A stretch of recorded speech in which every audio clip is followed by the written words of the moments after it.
തിരുവനന്തപുരത്ത് PTP നഗറിലുള്ള ഒരു വീട്ടിലാണ് ഞങ്ങളിപ്പോൾ നിൽക്കുന്നത്. ഷംലയുടെ വീടാണിത്. ഇവിടെ ഷംലയ്ക്കൊപ്പം 2 പെൺകുഞ്ഞുങ്ങളുണ്ട്. 24 വയസ്സും 14 വയസ്സും പ്രായമുള്ള 2 പെൺകുഞ്ഞുങ്ങൾ. ശരിക്കും ഷംല ഒരു സാധാരണ അമ്മയല്ല. 24 വർഷം ഒരു പെൺകുഞ്ഞിനെ വളർത്തുക എന്ന് പറയുമ്പോൾ ഓരോ അമ്മമാർക്കും അറിയാം നമ്മൾ എത്രമാത്രം ബുദ്ധിമുട്ടിയായിരിക്കും അവരെ വളർത്തുന്നതെന്ന്. പക്ഷേ ഷംലയ്ക്കത് ബുദ്ധിമുട്ടാണ് എന്ന് പറയാൻ പറ്റില്ല. പക്ഷേ 2 കുഞ്ഞുങ്ങളും വിചിത്രമായൊരു രോഗത്തിൻ്റെ പിടിയിലാണ്. ഇന്നിപ്പോൾ ഇവിടെ ആരോഗ്യമന്ത്രി കെ മുരളീധരൻ സന്ദർശിക്കുകയാണ്. അതിന് മുന്നോടിയാണ് ഞങ്ങളിവിടെ എത്തുന്നത്. നമുക്ക് ഷംലയ്ക്ക് പറയാനുള്ളത് എന്താണെന്ന് കേൾക്കാം. ഷംല, ആദ്യം തന്നെ ഒരു വലിയ പ്രയാസം മനസ്സിൽ ഒതുക്കി തന്നെയാണ്. ഞാനും ഒരു പെൺകുഞ്ഞിൻ്റെ അമ്മയാണ്, എനിക്കറിയാം. അപ്പോൾ സുന്ദരിമാരായ 2 പെൺകുഞ്ഞുങ്ങൾ, അവർ ഇങ്ങനൊരു ബുദ്ധിമുട്ടുണ്ട്. എന്താണ് ശരിക്കും എന്നൊന്ന് പറയാമോ? മൂത്ത ആൾക്ക് 10ാം ക്ലാസ്സിൽ പഠിച്ചുകൊണ്ടിരിക്കുമ്പോഴാണ് ഇങ്ങനെ ഇത്രയും ശാരീരികമായിട്ടും ഒക്കെ ബുദ്ധിമുട്ട് വരുന്നത്. അപ്പം അങ്ങനെ ഹോസ്പിറ്റലിൽ കാണിച്ച് മെഡിക്കൽ കോളേജിൽ കുറച്ച് നാൾ കിടന്നു.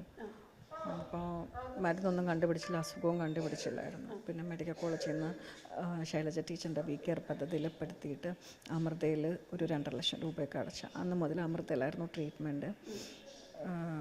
അമൃത എന്നാണ് നെസ്റ്റോബ്ലാസ്റ്റോസിസ് എന്ന് പറയുന്ന അപൂർവ രോഗമാണെന്ന് കണ്ടുപിടിച്ചത്.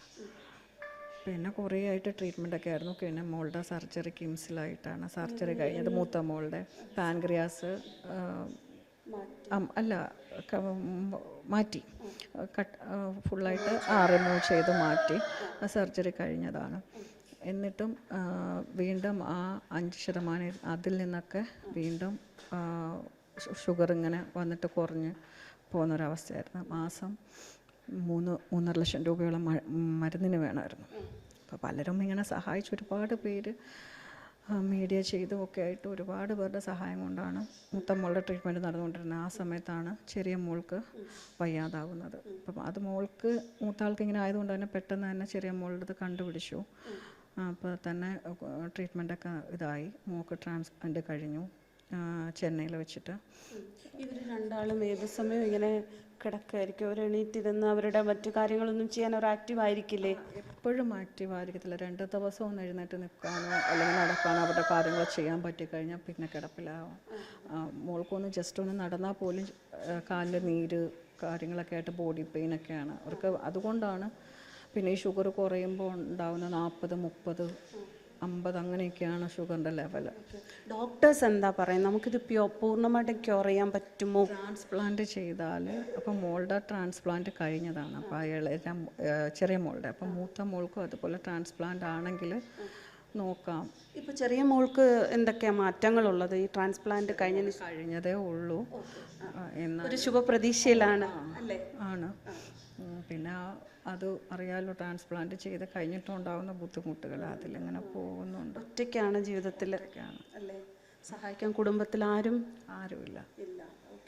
അതുകൊണ്ട് തന്നെയാണ് ഞാൻ ആദ്യമേ പറഞ്ഞത് കരുത്തുള്ള ഒരമ്മയാണ്. കാരണം നിസ്സാരമായിട്ടുള്ളൊരു ഭാരമെന്ന് പറയാൻ പറ്റില്ല, നിസ്സാരമായിട്ടുള്ള ഒരു ജോലിയല്ല, അങ്ങനെ ഒരു ഒരു ചുമതലയല്ല ഷംലയുടെ ഉള്ളിലുള്ളത്.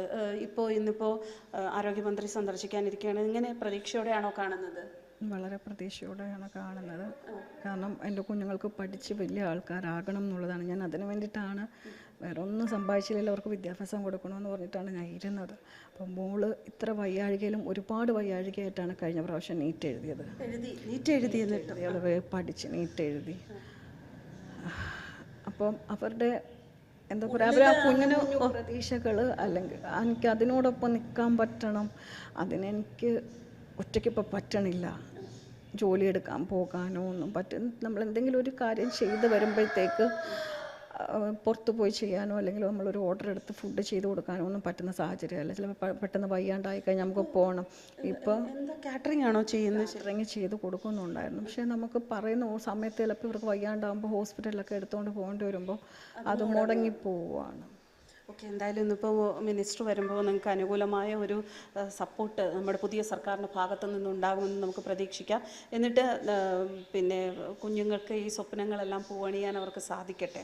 നമുക്ക് ആ പ്രതീക്ഷയോടെ തന്നെ ഇരിക്കാം. കാരണം ഇതിലും വലിയ പ്രതിസന്ധികളെ അതിജീവിച്ച് ജീവിതത്തിൽ മുന്നേറി ഒരുപാട് പേർ നമുക്ക് ചുറ്റുമുണ്ട്. ഇത് നമുക്ക് ക്യൂറബിളാണ്, സൊല്യൂഷനുണ്ട്. അതിനുള്ള സാഹചര്യങ്ങൾ ഒരുങ്ങട്ടെ എന്ന് മാത്രം നമുക്ക് പ്രാർത്ഥിക്കാം.